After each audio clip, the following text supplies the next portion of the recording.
Hey guys, it's me Delta1 here with God's Airsofters, and today I am doing a review of the A&K Svd Dragunov.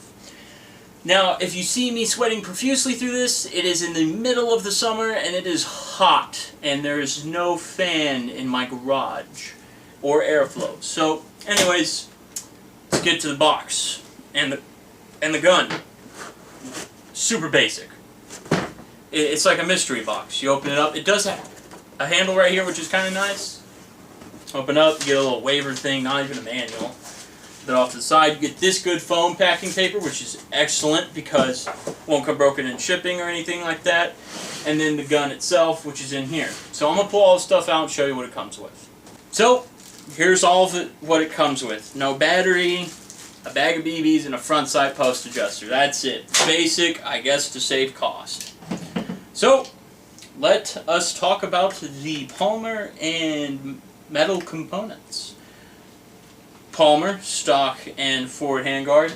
And then you have my magnet, which is the metal test. Everything else is metal except for this. And the leather piece right here that has somewhat padding with wood surrounding it. So, let's do the magnet test. Let's see what's steel on this bad boy.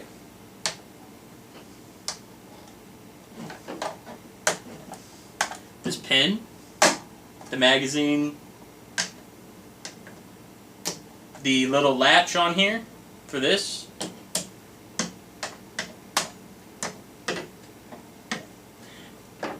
that's it. And that's a little bit disappointing, but although it doesn't feel, I guess it's made out of the same metal as their saws. If it is, then you have no need to worry. And I say this because I've ran saws for quite a while and I've abused them.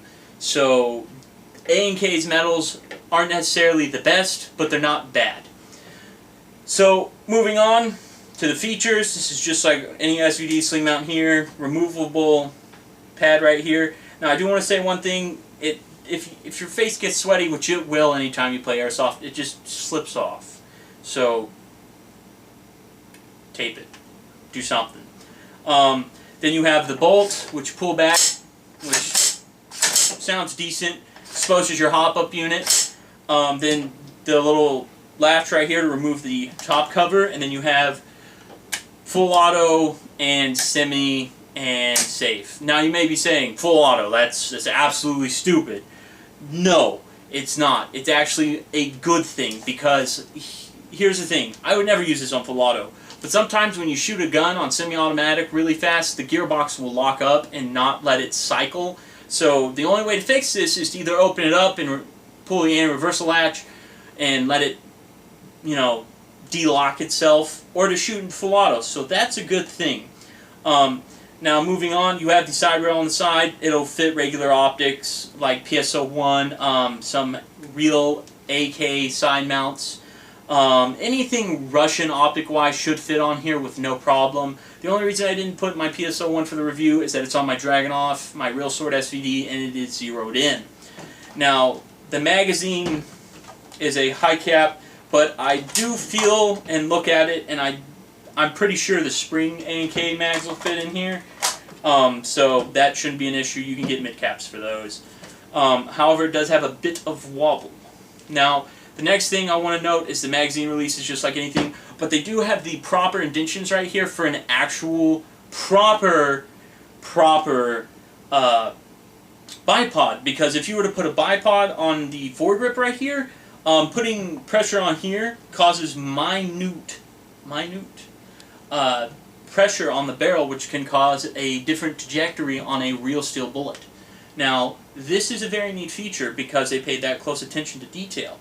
I mean, this is just airsoft. You can do whatever you want. Get a clamp one right here, because to be honest, this would be stupid having a bipod here. It'd just be really inconvenient, and your gun would just be like a seesaw. It would just, the weight wouldn't be distributed.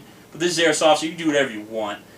So then you have the sight, which is just like any normal sight, except this one feels a little bit different from the CYMA Real Sword and stuff. This is cloned off of Classic Army. The battery installation is the same as a Real Sword. I'll link a video into it in the description. Sling mounts, semi-trustworthy. However, it does not, like the other ones, have the gas valve differential thing. I don't know what the proper name is called, but it makes it bolt action, makes it more accurate than the real one. So yeah. Then you have the front sight, which is adjustable. These are screwed in instead of tapped, like the SVD, the other ones. So it's a little bit different, which makes it easier to adjust. And it can also be a con because they can come loose, but that's nothing Loctite can't fix. The tip is removable, and the front flash hider and sight are as well, which you can put mock suppressors and stuff on, but I see no reason to, because the barrel is so long. But other than that, that's pretty much all the features there are to this rifle. So I'm going to go to the internal reports. Internal reports. This is a direct copy of the Classic Army. Now, Classic Army hasn't had the world's greatest reputation. If you've been around airsoft as long as I have, but this was the first decent, fixable, electric AEG that I know of. That was a SVD at the time. Now, the gearbox is a hybrid V6-7, and what really confuses me is that this is really off, like compared to the real sword. Like, it's really square, and I feel that there's no reason to be because the motor's not there. But short time motor, regular gear set, regular piston to my knowledge. If it's not a regular 15 steel tooth, it's a 19. The hop-up unit is completely different. It's like a hop-up unit that I have never seen before. Although you should be able to get Classic Army replacements and whatnot. Super long barrel, I believe it is a 6.4. Don't quote me on this one, but it's long. You can fit a 650 in it. So other than that, it's fixable, which is great, because back then you couldn't have very many replacements. Like the real sword one was next to impossible. That's why it came with spare parts. This one you can fix, you can upgrade, you can do whatever you want. So that's good. So that's pretty much it for the internal reports. I'm going to go to my personal opinion. As an AK enthusiast, as a Russian weaponry person, that's all I run is anything Russian. This SVD really doesn't have that SVD feeling. It feels like they just threw it together. And it's not necessarily a bad thing. It just means it's more easy to upgrade, like as opposed to the real sword one. It has 4 gears. Where can you find that second spur gear? I don't know. That's one of the biggest things to this. This is the biggest pros. You can fix it, you do what you need to do, you can find replacement parts. You can use regular parts. But for me, personally, this pistol grip right here is uncomfortable because it feels like a box. It feels like a box. Like, the best way I could describe it is that you grabbed, like a hammer. Like, it just doesn't feel very ergonomic. It feels kind of like you're grabbing a rock, which is really weird. But that's not necessarily bad. I mean, most people I know put like putty and stuff to like build a custom like grip on here, which is a good base. Now, however, it is lighter. The finish on it it's different. It's not my fan of a finish. I would go ahead and refinish this myself if this was my rifle. This is dramatically lighter than the CYMA. That is probably due to the fact that there is not as many steel components on here. Now, that has its ups and its downs. Personally, I would buy the CYMA over this one, but if you don't want to have to worry about buying other parts, this has got the upper hand. Now, personally, this just feels...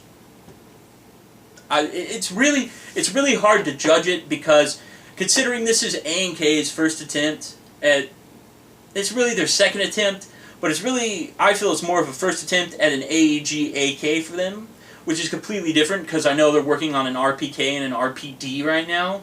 And to be honest, it's really not that bad of a job, but I do feel that there is room for improvement. But for the price you're paying for this, you're not going to beat it, and that's where it comes in as a better Pro. So it's really a personal option and choice at this point. I would recommend this for the person that wants to upgrade it, but I would also recommend the CY Mini. But I'll have a comparison video for that. But other than that, I personally think it's really not that bad. It passes my bill of inspections. I would say it is worthy. So let's go to the final conclusion. You're getting a fixable SVD that is really light. I mean, I could do this for like 5 years and be like, okay, now I'm starting to feel a burn because I've been doing this for like 5 years. But it feels lighter. Again, the side mount is built in, and you're getting a high cap, you have mid cap availabilities, parts are available, and it's affordable. And you've got the fully automatic option to unlock the gearbox, which is a big pro. So, other than that, I'm impressed with what A&K has put out, although I would not, say that this is the best looking SVD, but it is more of a practical shooting SVD in a way. So, guys, thanks to Airsoft Station. Link in description where you can buy the product. Chrono video will be coming soon. And guys, life is good, and I'll see you in the next video.